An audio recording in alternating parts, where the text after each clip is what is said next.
नमस्कार दोस्तों, आज हम बात करेंगे भाग्य रेखा की। जिसे हम बहुत लोग, कोई शनि रेखा कहता है, कोई भाग्य रेखा कहता है, कोई धन रेखा कहता है। पहले हम जो हमारे हाथ में, सबके हाथ में रेगुलर रेखाएं होती हैं उनको देख लेते हैं। पहले ये जीवन रेखा, ये माइंड रेखा, ये हृदय रेखा।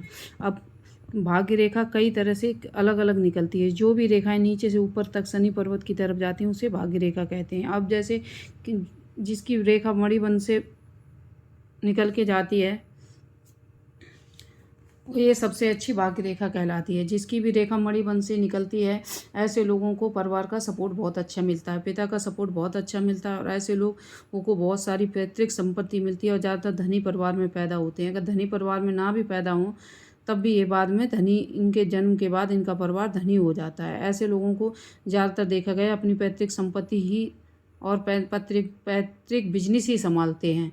ज़्यादातर ऐसे लोग कम मेहनत में ज़्यादा सफलता पाते हैं। इन्हें परिवार का सपोर्ट बहुत अच्छा मिलता है और पिता का सपोर्ट, संपत्ति अच्छी मिलती है। दूसरी रेखा भाग्य रेखा जो हमारी चंद्र पर्वत से निकल के और शनि पर्वत पर जाती है, तो ऐसे लोगों का भाग्योदय ज़्यादातर जन्म स्थान से दूर होता है। ऐसे लोग बहुत विदेश यात्रा करते हैं और ज़्यादातर जन्म स्थान से दूर ही रहते हैं। और ऐसे लोगों का भाग्योदय ज़्यादातर देखा गया शादी के बाद बहुत जल्दी अच्छा भाग्योदय होता है और ऐसे लोगों को अपोजिट लिंग का सपोर्ट अच्छा मिलता है। अगर ये रेखा औरत के हाथ में है तो उसे आदमी का सपोर्ट अच्छा मिलेगा, अपने पिता का, पति का या किसी मित्र का। और अगर ये रेखा आदमी के हाथ में है तो उसे बीवी का, अपने दोस्त का, माँ का सपोर्ट अच्छा मिलता है। ऐसे लोगों को बहुत सारा धन अर्जित करते हैं और लेकिन घर से ये दूर ही रहते हैं। इनका भाग्योदय जन्म स्थान से दूर ही होता है। अगर ये पैतृक संपत्ति पे बैठें तो वहाँ कामयाब नहीं होंगे। मेरा ये मानना है, ऐसे लोगों से बोलना है,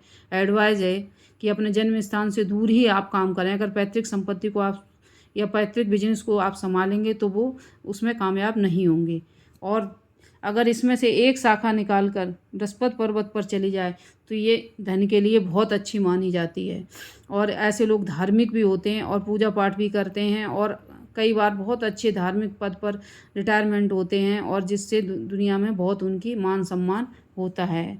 अब हम बात करते हैं जिसकी रेखा बीच में से यहाँ से निकल के गई हो, मणिबंध से ना गई हो, ऊपर से गई हो, तो ऐसे लोग ज़्यादातर अपनी ही मेहनत करते हैं। उन्हें ज़्यादा पैतृक संपत्ति थोड़ा बहुत मिलती है, कोई ज़्यादा सपोर्ट नहीं मिलता, अपने मेहनत के दम पर ही आगे बढ़ते हैं।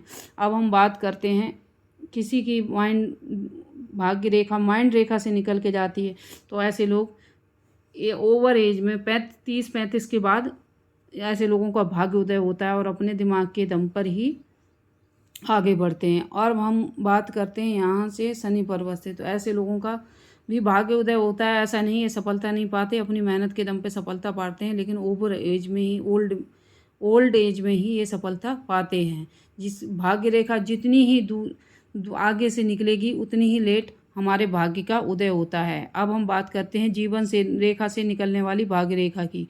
जिसकी भी भाग्य रेखा जीवन रेखा से निकल के जाती है दोस्तों, ऐसे लोगों को किसी का सपोर्ट नहीं मिलता। ऐसे लोगों को ज़्यादातर अपनी मेहनत के दम पर ही आगे बढ़ना पड़ता है। ऐसे लोग बहुत मेहनती होते हैं और बहुत धन अर्जित करते हैं। उनका दिमाग बहुत ही, बुद्धि बहुत ही उत्तम होती है, बिजनेस मैन बहुत अच्छे होते हैं। ज़्यादातर ये ऐसे लोग दूसरे के कंट्रोल में काम कम करते हैं, बहुत ही मेहनती होते हैं और बहुत ही ज़्यादा तेज़ होते हैं और अपनी मेहनत के दम पर सफलता प्राप्त करते हैं। ऐसा नहीं है कि जिसे सपोर्ट नहीं मिलता वो सफल नहीं हो सकता।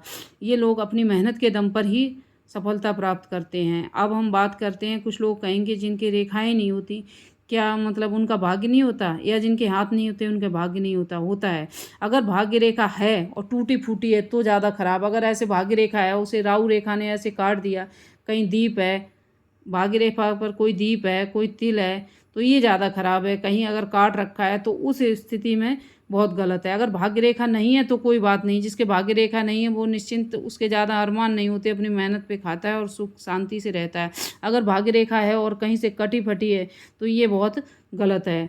और हम आपको बता दें, अगर जिसके भाग्य रेखा नहीं भी है, भाग्य रेखा हमारे कर्मों से बदल जाती हैं और बन भी जाती हैं।